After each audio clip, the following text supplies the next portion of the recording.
Hi everyone, my name is Daniel, and today I'm going to show you how you could create your own self-signed certificates using OpenSSL. And the reason I'm doing this video is because certificates are necessary in order to communicate with the IRC5 OPC UA server from ABB. So in order to get your client up and running, speaking with the server, you need to have your certificates in order.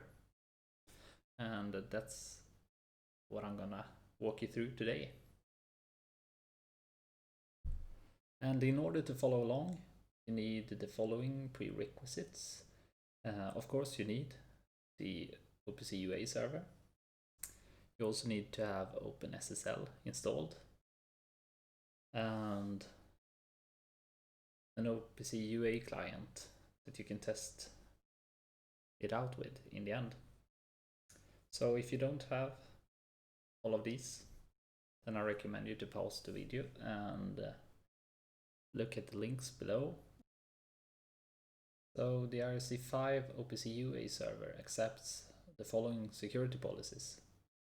And for the tutorial today, we're going to use the basic 256 SHA-256.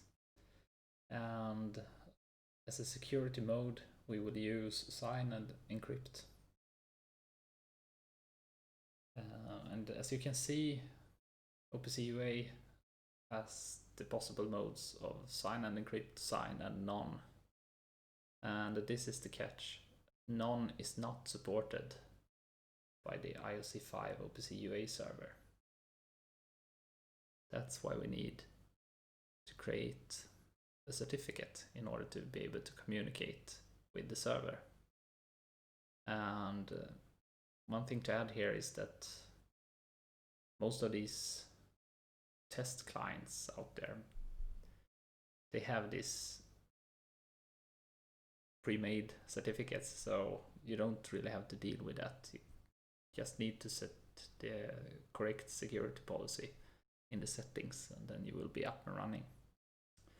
But in this case, we will test it out in the end with a custom Python client. Okay, so let's start the creation of our certificate. And to begin with, we want to navigate to our OpenSSL installation folder.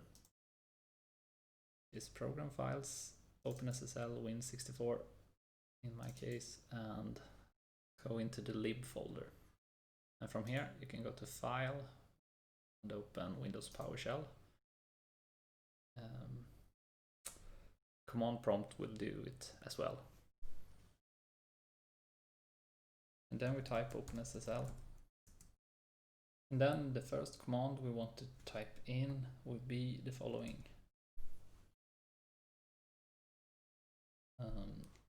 genrsa, which will create our private key. So -out will be our output directory, and then 2048 will be the encryption key length, be 2048 bits long. So when we run this, this key will pop up here in the cert directory when it's done. Right, there we go.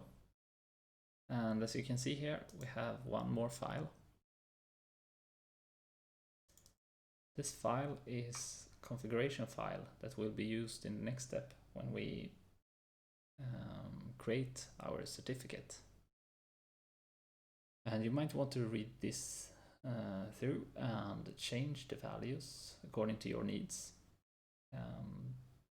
Especially take a look at these last values here. They are more or less mandatory for you to change according to your needs here. So the URI, for example, and the IP if it's not localhost, country name, state, province, organization name, and common name.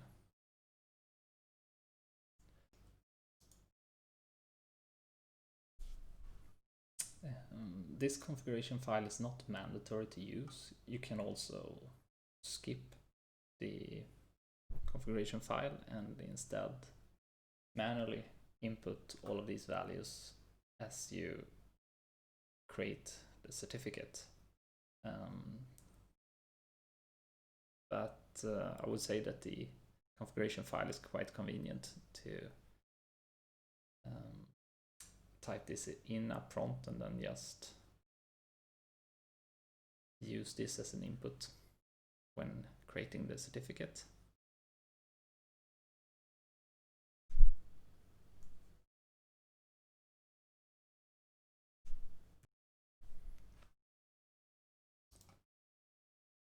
Okay, and the next command will be the command that creates the certificate, and looks like this: rec and x509, which is basically a standard for this public key certificates. The period for which the certificate will be valid, in this case 365 days. Create a new certificate and output it to the following path, and you can see that the file type is PEM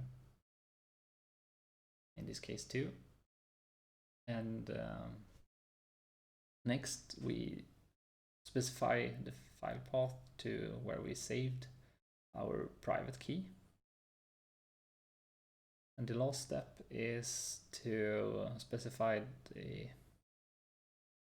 file path to the config file.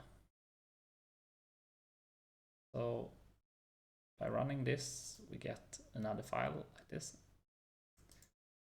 The tutorial.pem in this case is our certificate, and the tutorial key.pem is our private key.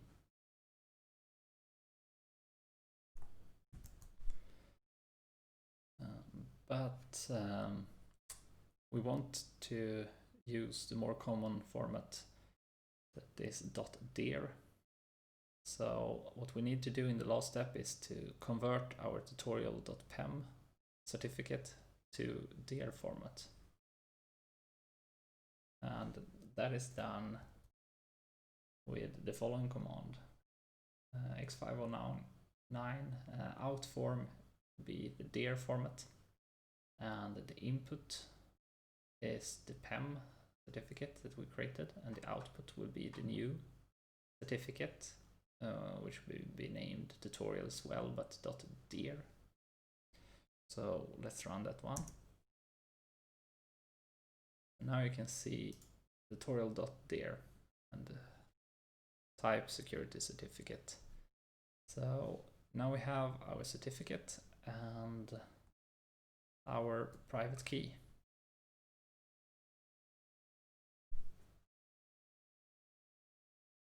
Okay, so then it's time for the last part of this tutorial, which would be to test this out. And to do that, I will use a custom client that are written in Python. And the first thing we want to do is to copy the certificate and the private key to the same folder as my client.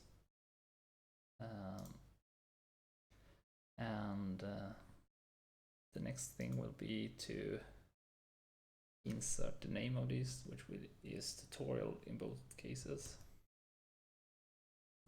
Tutorial.der, and this one is already named .key.pem, so just type tutorial here as well. And then we need to have both the OPC UA server and the RoboStudio instance running. So before we're running this program, we will start by taking a look at the OPC UA server, which is running.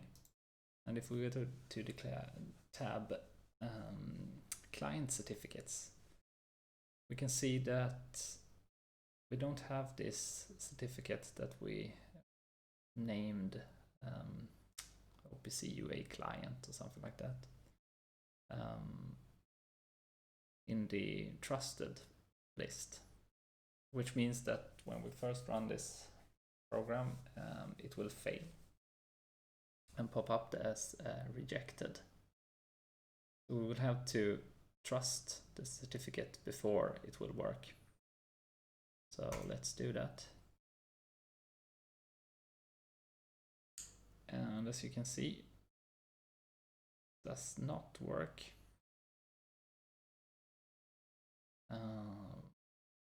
Yeah, we can't see anything in the reacted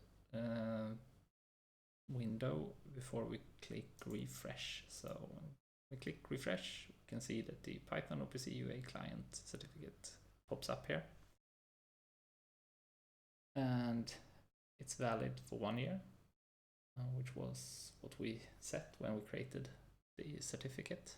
So let's click trust. And we now run this again. This should work, and it does. You can see that it prompts a few different values here, and one of them is override speed, which is updated continuously. So if we open up the flex pendant here with the RoboCell and change the speed, this value should also change, and you can see that it does. Put it to 25, it changed to 25, back to 100, and it should go back to 100.